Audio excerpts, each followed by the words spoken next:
Have you ever been scrolling online and found something so strange, so compelling that it just completely sucks you in? Well, imagine that, but it's a puzzle that pulls in the entire world's best minds and then, poof, it vanishes. That's the story of Cicada 3301. It's probably the deepest, most fascinating mystery the internet has ever produced. And it all kicked off with this one sentence. Back in January 2012, this just appeared on anonymous forums, out of nowhere. It wasn't an ad, it wasn't some kind of prank. No, this was an invitation, and it launched a global manhunt for clues that would stump almost everyone. You see, this wasn't just a message. It was like a digital Trojan horse. The very first test was already happening, hidden inside the code of the image file itself. The message was the puzzle. How wild is that?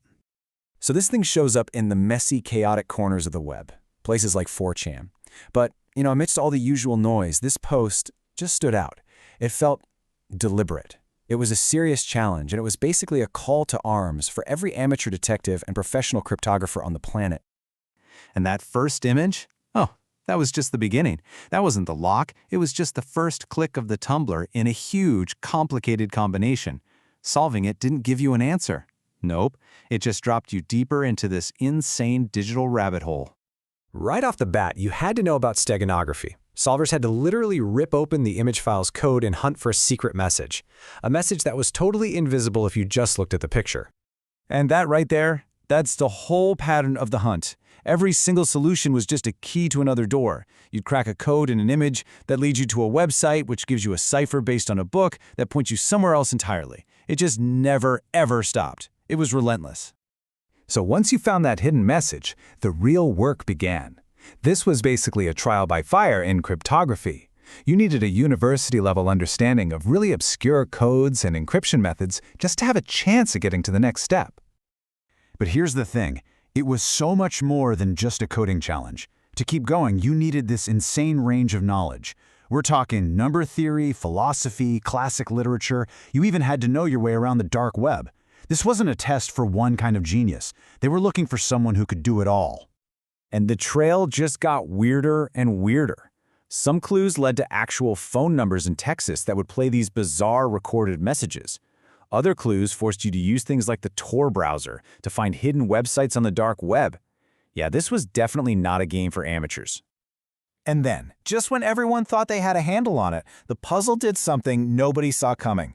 It literally broke out of the computer screen. It bled from the digital world right into our physical one, and it demanded people get up and take real-world action. All of a sudden, GPS coordinates started appearing in the code. The first one pointed to a random street corner in Warsaw. Then another clue popped up, this time in Paris. And before you knew it, physical posters with QR codes were being found on lampposts in cities from Miami to Seoul. The hunt was now a physical thing, and it required a massive, coordinated effort from people all over the world. So, of course, this begs the big question. Who was behind all this? Seriously, who has the money, the brainpower, and the motivation to build and run an incredibly complex global puzzle like this? Well, two main theories bubbled to the surface pretty quickly. Was this some kind of modern secret society, looking for new members? Or was it a really sophisticated recruiting program for a government spy agency like the NSA or MI6? The case for a secret society is actually pretty compelling. I mean, the puzzles were packed with references to obscure philosophy and literature. They focused on ideas like individualism and freedom of thought, which sounds a lot like old secret orders, right? But then again, the other side of the argument is just as convincing. Intelligence agencies like the NSA and GCHQ in the UK are known to have used public puzzles to find talented codebreakers. And let's be honest, the sheer technical skill and global logistics needed for Cicada 3301, that absolutely sounds like something a government could pull off. A few brilliant people actually did solve the puzzle each year, and they were led to a private forum, and then nothing. Silence. For the rest of the world, the trail went completely cold. And after 3 years, the whole thing just stopped. For 3 years in a row, it was like a tradition.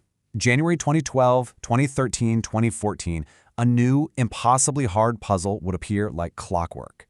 Then, January 2015 rolled around, and there was just nothing. The cicadas had gone silent. And that's pretty much where the story ends. To this day, no one has credibly claimed they were behind it. We have no idea who actually won, what they were chosen for, or what the whole point of it was. It's like it was erased from existence. Which leaves us with this huge, lingering question. What exactly was Cicada 3301? Was it just the world's most complicated job interview? A really immersive game? Or was it something else? Maybe a warning about privacy and control in our digital world? We just don't know. The mystery continues.